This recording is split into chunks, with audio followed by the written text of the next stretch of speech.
अस्सलाम वालेकुम रहमतुल्लाहि व बरकातहू। मेरे सज्जनों तो मेरे मित्रों तो मेरे बेलियो,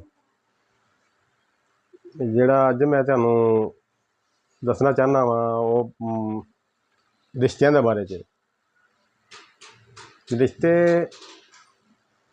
ਮਾਂ ਬਾਪ ਤੋਂ ਸ਼ੁਰੂ ਹੋ ਕੇ ਭੈਣ ਭਾਈ, ਭਰਾ ਭਰਾ ਦਾ ਰਿਸ਼ਤਾ ਤੇ ਸੱਸ ਤੇ ਬਹੂ ਦਾ ਰਿਸ਼ਤਾ ਹੈ ਜੀ, ਤੇ ਮੀਆਂ ਬੀਵੀ ਦਾ ਰਿਸ਼ਤਾ, ਇਹ ਰਿਸ਼ਤੇ ਹੁੰਦੇ ਨੇ ਜਿਹੜੇ ਖਾਸ ਹੁੰਦੇ ਨੇ ਖਾਸ। ਲੇਕਿਨ ਮੈਂ ਜਿਹੜਾ मेरा जो तजर्बा है वो आंदा है कि जो रिश्ता असल है वो माँ बाप का रिश्ता है, बिल्कुल खालस, बिल्कुल सच्चा पक्का रिश्ता जोड़ा है वो माँ बाप का रिश्ता है। तो दूसरे रिश्ते तो ठीक ने, उस तो बाद रिश्ता आंदा है भैन भरा का। भैन भरा का रिश्ता जोड़ा ना बहुत प्यारा, बहुत अच्छा रिश्ता है, लेकिन वो शुरू शुरू अच्छा लगता है। फिर दूसरे नंबर पर, तीसरे नंबर पर आ जाता है भाई भाई का रिश्ता।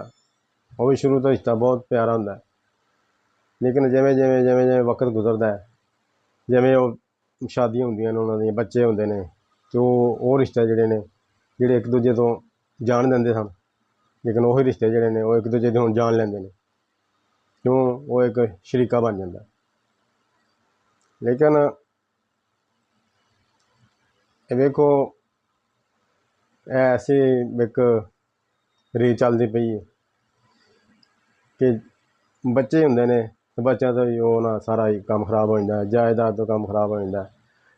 अजकल दौर है जा रहा है कि जोड़े ने भरा भरा दे दुश्मन ने, जोड़े पुत्र ने माँ बाप के दुश्मन हो जाते जायदाद के, मतलब कहते जायदाद तुहानूं दे दो नहीं तो तुहानूं मार देंगे। तो इत्थों तक वाकया होए भी ने कि वो मार भी देंदे ने माँ प्यो ते भरा भरा वाले जोड़े ने वो पैसे तो, क्योंकि शरीका हो गया ना, जोड़े भरा भरा नूं एक बिल तो मार देंगे, छुरियां मार मार के मार देता है। पिछले जो वाकया होया कुछ ना, लेकिन वेख लो तुसीं वो रिश्ते जोड़े एक दूजे जान देंदे ने, वो कहते हैं तुसीं कौन हो जान लै लैने हुण, पहले जान देंदे सन हुण जान लैंदे ने।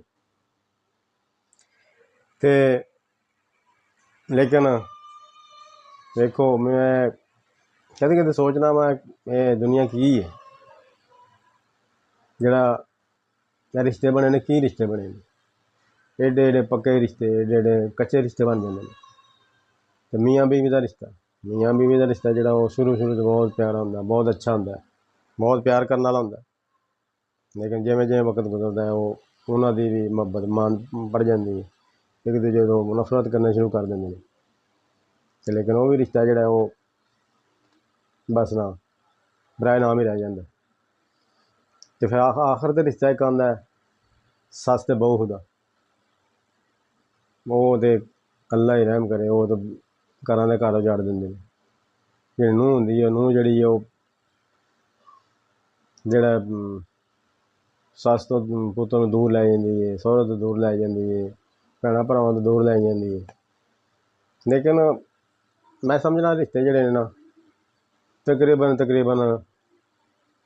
ज़्यादा तो ज़्यादा ला लो 5% रिश्ते ऐसे ने जेह्ड़े अजें भी सही चल रहे हैं। 95% रिश्ते जेह्ड़े ने ओह् तबाह हो बर्बाद हो गए, कोई उन्हां दा गल्लबात नहीं, उन्हां नां ही रह गया। लेकिन असल रिश्ता जेह्ड़ा असल सच्चा रिश्ता, असल रिश्ता वो माँ बाप का रिश्ता। ते देखो जी वो जेह्ड़े पहले जान दिंदे हन एक दूजे रिश्ते, जेह्ड़े रिश्ते ने हुण जान लैंदे पे ने। कहंदे ने पहले कहंदे हन मरांगे नाल तेरे, अज उन्हां नाल ही बाजियां हारियां ने। वो भी अज कहंदे ने केह्ड़ा है, कौन है तू, कित्थों मेरा भरा आ गया। वड्डियां भरावां दी इज्जत कोई नहीं रही, छोटियां भरावां दा प्यार कोई नहीं रहा, भैणां दा इज्जत कोई नहीं रही, पर प्यार कोई नहीं रहा। ते बाकी अल्लाह ही हाफिज़ है, अल्लाह ताला ये रिश्ते जेह्ड़े इंज ही चमकदे दमकदे रहन ते इन्हां दी जेह्ड़ी चमक इस तरह ही रवे। लेकिन वो मैं तुहानूं पहलों दस्सिया है कि हुण ये जेह्ड़े रिश्ते ने सिर्फ 5% रह गए ने। 95% जेह्ड़े रिश्ते हैं ना इन्हां ने ख़त्म हो गए ने, कोई इन्हां दा नामो निशान नहीं रहा, सिर्फ इस तरह ही नां दे रिश्ते रह गए ने।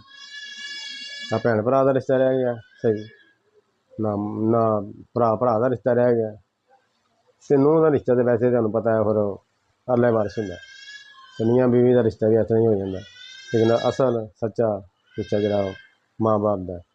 ਅੱਲਾਹ ਤਾਲਾ ਇੰਝ ਹੀ ਰਿਸ਼ਤੇ ਚਲਾਈ ਰੱਖੇ ਅਤੇ ਚੱਲਦੇ ਰਹਿਣ ਅੱਛੇ ਤਰੀਕੇ ਨਾਲ। ਲੇਕਿਨ ਅੱਲਾਹ ਤਾਲਾ ਕਰਮ ਕਰੇ ਇਹ ਰਿਸ਼ਤੇ ਜਿਵੇਂ ਪਹਿਲੋਂ ਚੱਲਦੇ ਨੇ ਇਸੇ ਤਰ੍ਹਾਂ ਫਿਰ ਵੀ ਬਾਅਦ 'ਚ ਵੀ ਚੱਲਦੇ ਰਹਿਣ।